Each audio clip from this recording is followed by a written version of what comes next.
In a land where the sun scorches dreams and dust carries the weight of untold stories, one woman dares to walk the path alone. Her name is Julia Carter. And what awaits her in this forgotten town will test her spirit, challenge her past, and ignite a fire no storm can put out. Stay with us, because this is not just a Western tale. It's a story of survival, redemption, and a heart that refuses to break.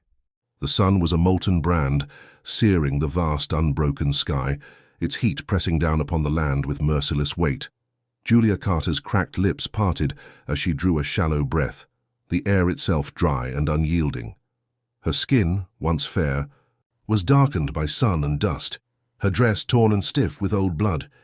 The wind carried the scent of scorched earth, rattling through brittle sagebrush as if whispering secrets of the dead. She knew then, with cold certainty, that she had been left to join them. The wagons were gone. Not a trace of them lingered on the horizon, not a single glimmer of iron-rimmed wheels, no dust trail curling into the sky, just an empty expanse of desolation. Her hands trembled as she pushed herself upright, the movement sluggish, each muscle shrieking protest. They had abandoned her, like a spent cartridge, discarded without thought or hesitation. The night before, when they had made camp by a withered creek bed, Julia had sensed the shift in the settlers' eyes. They no longer looked at her with sympathy or even pity, but with something colder, practicality. The wagon master, a man of thick shoulders and a thicker scowl, had spoken quietly to the others, his words lost beneath the murmuring wind. Julia had known what was coming, but knowing had done nothing to stop it. They had not even left her a horse. She staggered forward, her boots dragging in the dust. A single canteen lay beside a rock where they had tossed it, as if that meager offering would ease their guilt. The water inside sloshed weakly, less than half full. She lifted it with hands stiff from exhaustion, took a careful sip, and forced herself to swallow past the tightness in her throat.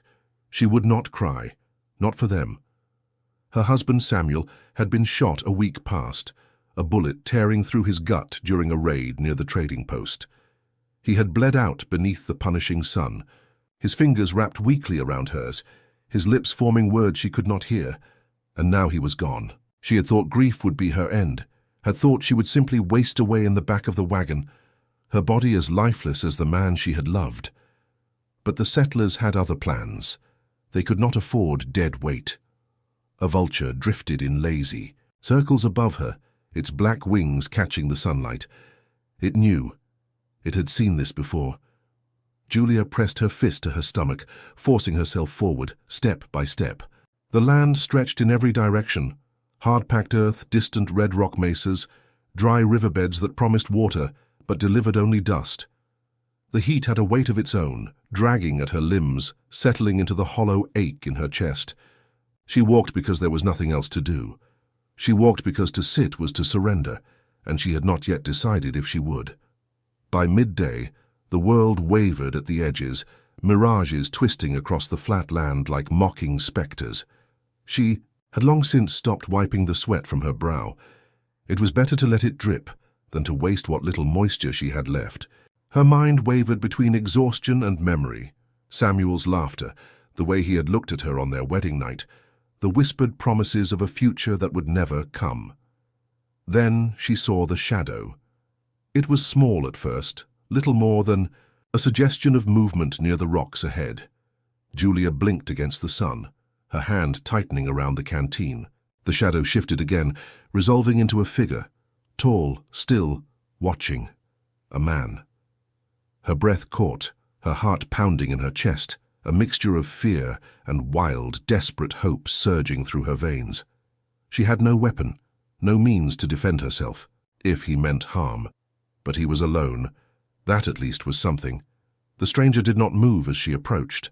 He stood against the ochre-colored rock, his arms loose at his sides, the long barrel of a rifle resting easily against one shoulder.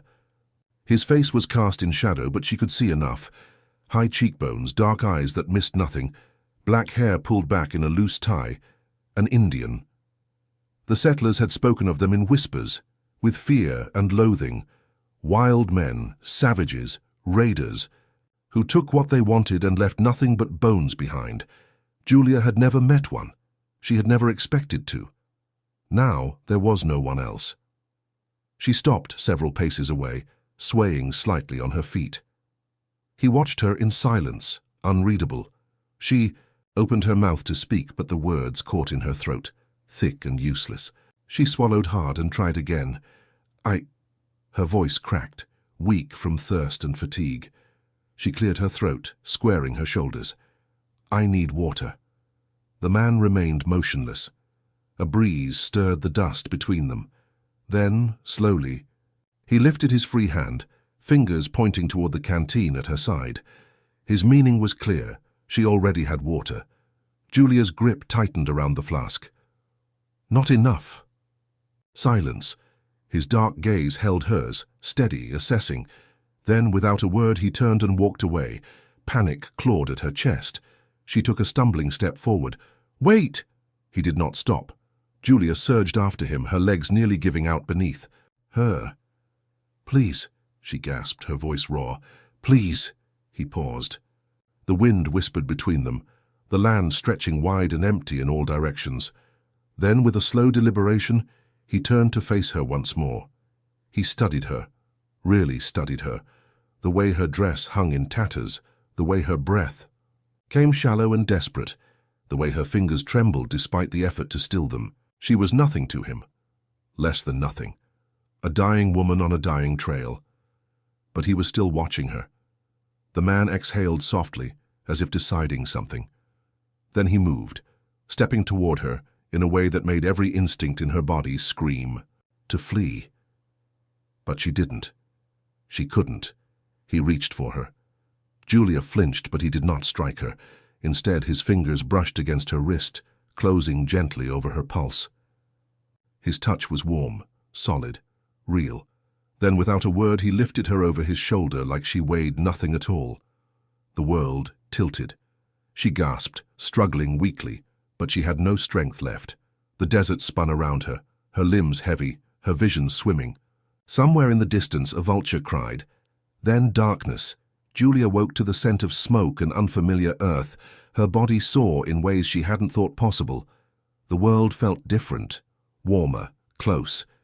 She tried to move, but a thick hide covered her, its weight pressing her down.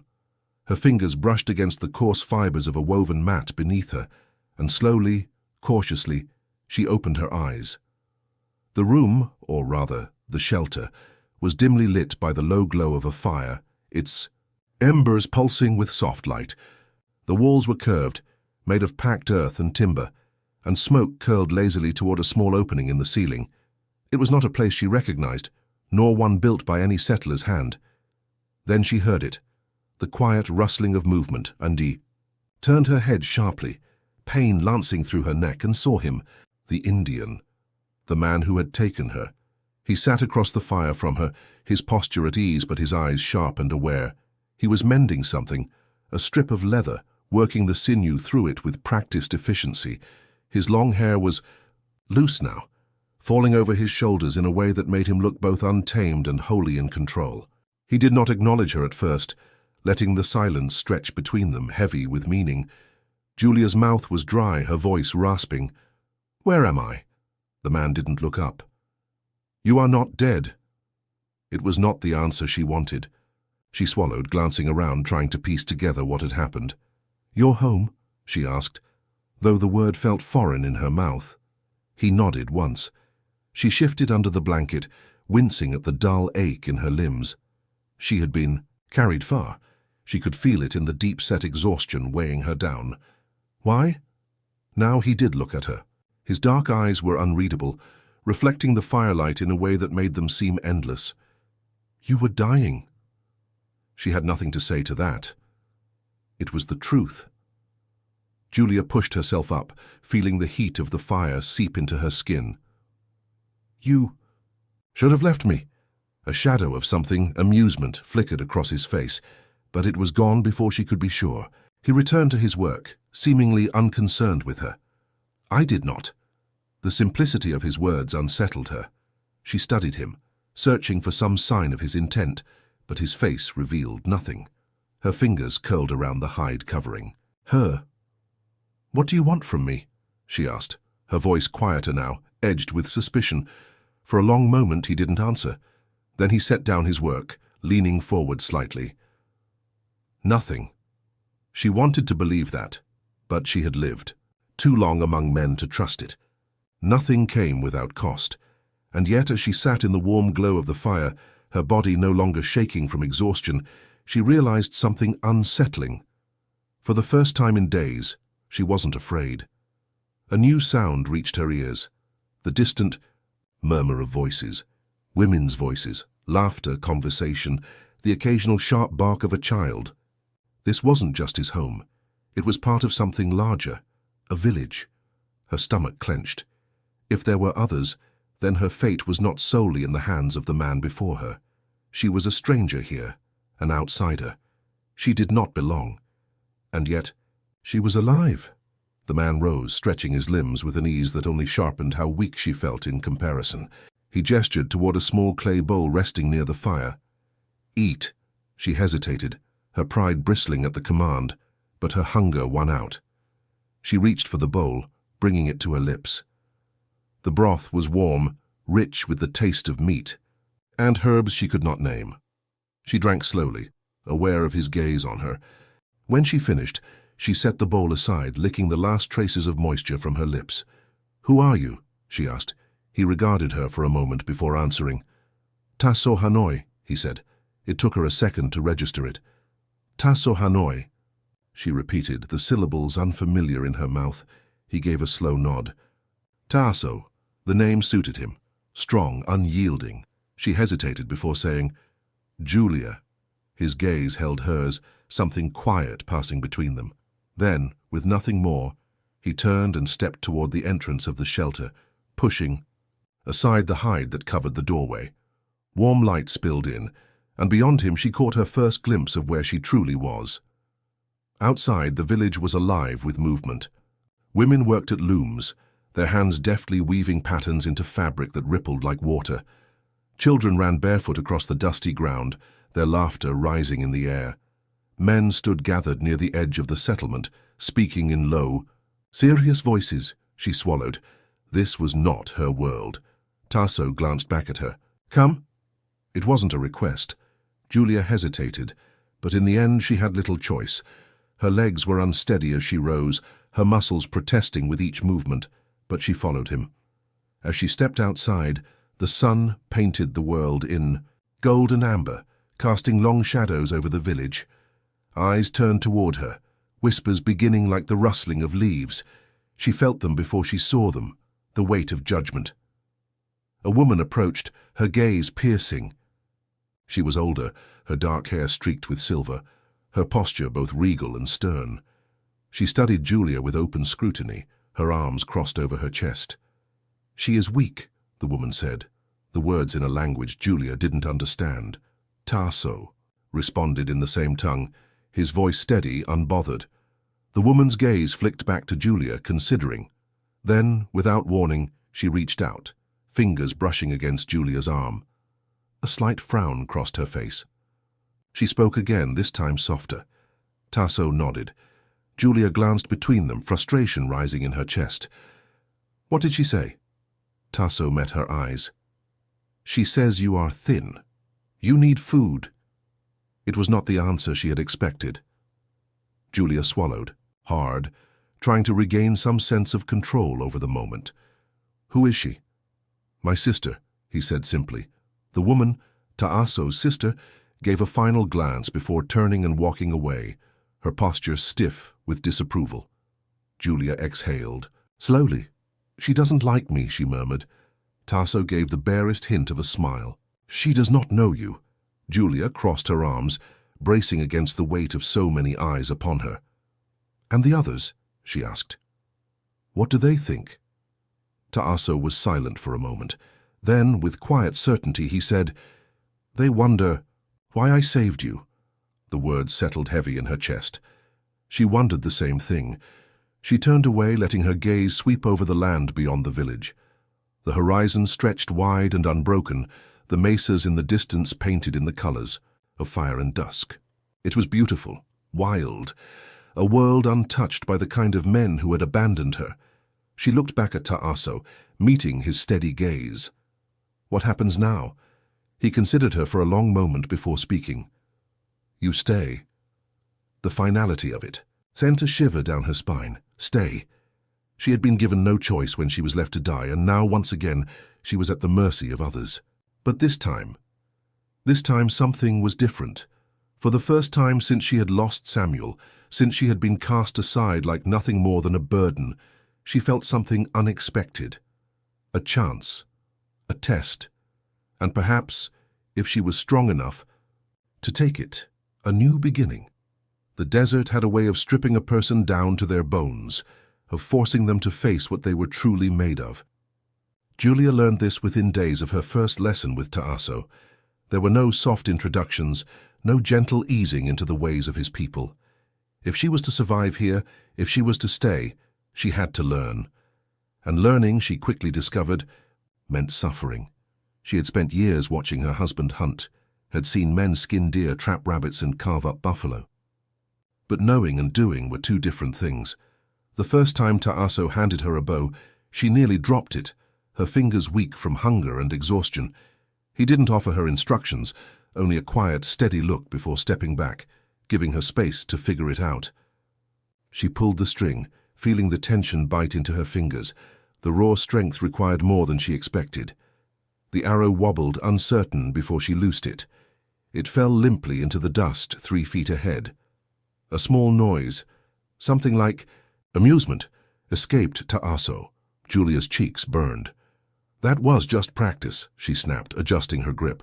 Ta'aso simply gestured for her to try again. It took nearly 20 attempts before the arrow finally sailed toward the target, a bundle of dried grass tied together in the shape of a hair. It missed, striking the dirt beyond it, but the motion had felt different, smoother. She set her jaw, determined. Ta'aso gave a single nod. Again. Day after day she repeated the motions until her arms ached, until her fingers were raw. The blisters burst, new ones formed, and still he pushed her. She told herself she hated him for it, for the way he barely spoke as he corrected. Her stance, for the way he simply walked away when she grew too exhausted to continue. But as the days passed, the hatred turned to something else, understanding. This was how they all learned. Not with coddling, not with false praise, but through the quiet expectation that she would endure, and she did. She woke before dawn, taking the bow in her hands without being told. She pulled the sinew tight, feeling how the tension had become familiar, a part of her. She loosed arrows until the grass hair had 3, 4, 5 shafts buried in its form. Then, at last, Ta'aso spoke. Tomorrow we hunt. A thrill of fear and excitement coiled in her belly. When the morning came, the cold air still clinging to the land, they set out. The sky stretched wide and pale above them, the scent of damp earth rising as they moved through low brush and rocky terrain. Ta'aso walked ahead, his steps silent, his movements fluid. Julia did her best to match him, but she felt clumsy in comparison, every shift of her weight sending a whisper of sound into the air. He glanced back once, his expression unreadable, then motioned for her to stop. She did. He crouched, pointing toward a set of tracks in the dirt, small, delicate. Rabbit. Julia held her breath as he signaled for her to nock an arrow. Her heart pounded. This was not a bundle of dried grass. This was life and death. She raised, the bow finding the balance she had practiced, steadying her breath the way he had shown her. The rabbit was there, half hidden in the underbrush, its ears twitching. She released. The arrow struck true. The rabbit gave a sharp cry, then stilled. For a long moment she could only stare. It was such a small thing, its body no larger than her hands pressed together. The warmth of life faded quickly from its form as she stepped forward, swallowing down the knot in her throat. Ta'aso knelt beside her, studying her face. He did not ask if she was ready. Instead, he handed her a knife. Her hands shook as she took it. The first cut was the hardest, but she did it. She forced herself to move through the motions, to push past the discomfort, to acknowledge that this was the way of the world, the way of survival. Tasso watched, but he did not interfere. When it was done, she exhaled, the weight in her chest shifting. He nodded once. Approval. For the first time since she had been left to die, she felt something close to pride. The days passed, marked by more hunts, more lessons. Tasso took her beyond the village, into the wilder parts of the land where she learned to read the wind, to recognize the shape of danger. One evening, as they returned, the sky shifting to hues of fire and violet, they reached a river swollen with recent rain. The current was strong, churning against the rocks. Tasso started forward, stepping carefully across the stones that jutted from the water, his balance effortless. Julia hesitated. "Come," he said without turning. She swallowed. Hard, testing the first stone with her foot. It was slick beneath her boot, the water rushing hungrily around it. She took another step. Another. Halfway across, the river roared louder, the next stone just out of reach. She hesitated, shifting her weight. Her foot slipped. The world spun. As she plunged into the freezing current, she barely had time to suck in a breath before the water dragged her under. The force of it hit like a fist, stealing the air from her lungs, tumbling her like a rag doll. She flailed, her arms reaching for anything. Then a hand seized her wrist. Strong, unyielding. She was yanked upward, her head breaking the surface just as she gasped, coughing violently. Tasso pulled her onto the bank, gripping her arm as she choked on river water, her chest heaving. She looked up at him, shivering, the shock of what had just happened sinking. In his grip did not loosen. "You fear the river," he said, his voice quiet. She didn't answer. "You fear many things," her hands clenched into fists. "I am trying." The intensity in his gaze didn't waver. "Fear is nothing if you do not face it." Her breath still came in ragged gasps, her body trembling, but something about his words struck deep. She wasn't weak anymore. She knew that. She had fought for every bit of strength she had gained here, but fear still sat in her belly like a weight, and she hated it. She met his gaze, the fire of defiance sparking. "Then teach me." A slow nod. "I will." In the days that followed, he did. He made her cross the river again and again, until the fear dulled to something else. Respect, understanding. He made her climb the rocks, find her footing, trust the ground beneath her, and she did. The village no longer watched her with skepticism, but with something different. Not quite acceptance, not yet, but something close. And Tasso, she had thought. Him cruel at first, had thought him indifferent. But now she saw it for what it was. He had given her no less than he gave himself. No less than any of them. She was not just surviving, she was becoming. The sky hung low, thick with the scent of rain that had yet to fall. Julia tightened her grip on the knife at her belt, her pulse steady but sharp. The uneasy hush that had settled over the village told her that something was coming. Tasso had sensed it too. He stood a few paces ahead, his gaze fixed on the ridge beyond the farthest shelter, where the land sloped toward the open desert. They had seen the dust first, rising in the distance, the telltale sign of riders approaching. Now, the riders had come. Julia recognized them before she saw their faces. The settlers, the ones who had left her for dead. She should have known they wouldn't stay gone. The horses slowed as they neared, 5 men in total. Their leader, a broad-shouldered man, with a grizzled beard and an expression like old leather, reined in his mount and scanned the village with narrowed eyes. The way he sat in the saddle, the hand resting easy near his holster, told Julia all she needed to know. He wasn't here to talk, but neither was Tasso. "You got something of ours?" the man said, his voice flat, carrying on the wind. Tasso did not answer. Julia forced herself to step forward, her boots pressing into the damp earth. She kept her chin high.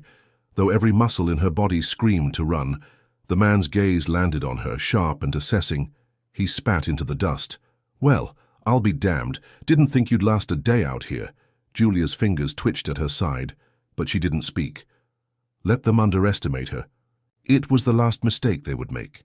"She's coming with us," he said. The stillness in Tasso's frame was more dangerous than any words he could have spoken. "She is not yours," he said simply. The man let out a short, humorless laugh. "She ain't yours either." His eyes flicked back to Julia. "You made a mistake, girl. You don't belong here." She met his gaze, the weight of her past crashing into her all at once. The days of silence in the wagon, the quiet, pitiful looks, the whispered words when they thought she couldn't hear. "She's too weak. She won't last. Best to leave her behind." They had already decided she was dead. She took a slow step forward, her voice steady. "Then neither do you." The man's expression darkened. "You don't get a choice." Tasso shifted, the air between them taut as a wire. "She stays." The man's hand moved toward his gun. Julia saw it before it happened, the slight tension in his shoulder, the tightening of his fingers. But Tasso was faster. His knife was already in his grip before the man could clear leather. A warning. The other riders tensed, but none of them reached for their weapons. "Not yet." The man's lip curled. "We could cut you down right now." Tasso did not waver. "You can try." The wind howled between them, an unspoken dare. Julia could feel the shift in the air, the moment where words would no longer be enough. These men had come expecting to take her by force. They weren't leaving empty-handed. She felt the knife at her belt. She had trained for this. She had bled for this. The man's fingers twitched. Then it happened. His gun cleared the holster, but Julia was already moving. She dropped low, the way Tasso had taught her, the way she had practiced over and over again until it became second nature. The bullet missed her by inches. She lunged. Her blade found flesh. A sharp cry. A curse, the man's arm jerking back as blood bloomed across his sleeve. Tasso moved like the wind, his knife flashing as he closed the distance between him and the second rider. The others scrambled, their hesitation costing them. One man wheeled his horse around, already retreating. Julia turned, knife still in her grip, breath coming fast. The leader, the man who had left her to die, stared at her. There was something in his eyes now, something he had never looked at her with before. Fear. He pressed his wounded arm to his side, his jaw clenched. For a moment, it seemed as if he might try again, might push this to the bitter end. Then his gaze flicked to Tasso, to the warriors now gathered, weapons ready, and he knew. This fight was over. He spat again, his anger barely contained. "You think this changes anything?" His voice was quiet now, meant only for her. "You'll always be one of us, no matter how hard you try to pretend." Julia stepped forward, close enough that he had to look her in the eye. "No," she said, "I won't." He held her gaze a moment longer. Then, with a sharp jerk of the reins, he turned his horse. The others followed. The dust settled slowly as they rode away. Julia's breath still came in sharp bursts, her grip tight around the knife. She forced herself to loosen it, to let the tension bleed from her shoulders. The village remained silent. Under the unforgiving sky, Julia found more than shelter. She found herself.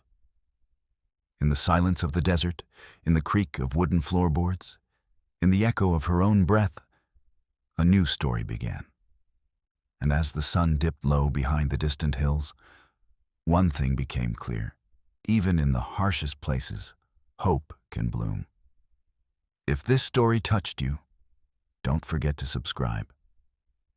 Because tomorrow, we ride into something even deeper.